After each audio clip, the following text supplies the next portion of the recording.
നമസ്കാരം പ്രിയമുള്ളവരെ, ആസാദിയുടെ global news ഡെസ്കിലേക്ക് എല്ലാ മാന്യപ്രേക്ഷകരെയും സ്വാഗതം ചെയ്യുകയാണ്.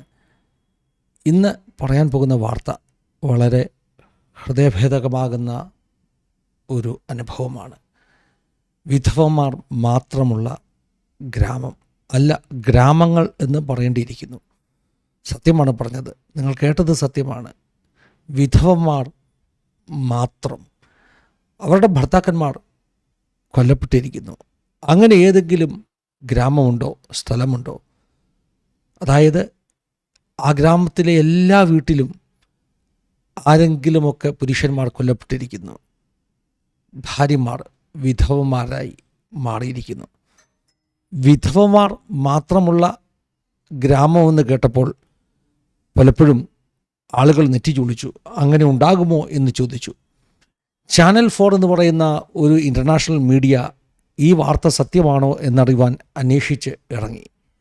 മറ്റെങ്ങുമല്ല കേട്ടോ, നൈജീരിയയിൽ ക്രൈസ്തവ വിശ്വാസികൾ കൂട്ടക്കൊല ചെയ്യപ്പെടുന്ന നൈജീരിയയുടെ സെൻട്രൽ നൈജീരിയയുടെ പീഠഭൂമി, ആ ഏരിയയിൽ ഈ പത്രപ്രവർത്തകർ, മാധ്യമപ്രവർത്തകർ അവർ ചെന്നപ്പോൾ കണ്ട കാഴ്ച അത് കരളലിപ്പിക്കുന്നതാണ്. ഇത് വെറും ഒരു ഉണ്ടാക്കിയ വാർത്തയല്ല, ശരിക്കും വിധവമാർ മാത്രമുള്ള ഗ്രാമങ്ങൾ. ഫുലാനി അക്രമകാരികളുടെ തോക്കിന് ആ ഗ്രാമങ്ങളിലെ ഭർത്താക്കന്മാർ ഇരയായി തീർന്നിരിക്കുന്നു. വിധവകളെ കൊണ്ട് നിറഞ്ഞ, ലിറ്ററലി അങ്ങനെ തന്നെ ഒരു ഗ്രാമമായി അവിടെ മാറിയിരിക്കുന്നു. പക്ഷേ നൈജീരിയൻ സർക്കാർ ഇതൊന്നും സമ്മതിക്കുന്നില്ല കേട്ടോ.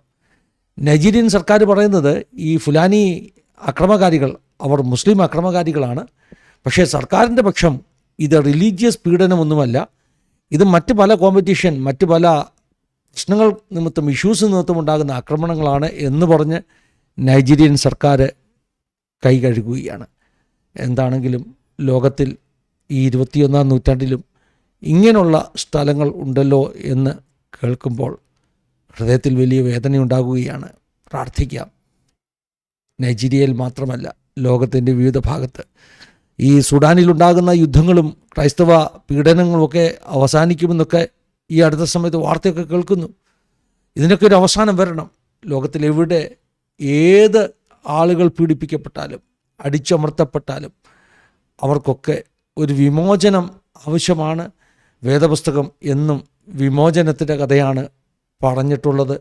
അതുകൊണ്ട് നമുക്ക് പ്രാർത്ഥിക്കാം, ദൈവം ഈ ദേശങ്ങളിലുള്ളവരെ വിടുവിക്കട്ടെ, നമ്മയും രക്ഷിക്കട്ടെ, വിടുവിക്കട്ടെ എന്ന് പ്രാർത്ഥിക്കാം എന്ന് പറഞ്ഞുകൊണ്ട് ഈ ന്യൂസ് ബുള്ളറ്റിൻ ഇവിടെ അവസാനിപ്പിക്കുകയാണ്. ദൈവം എല്ലാവരെയും സഹായിക്കുകയും അനുഗ്രഹിക്കുകയും ചെയ്യട്ടെ. God bless you all.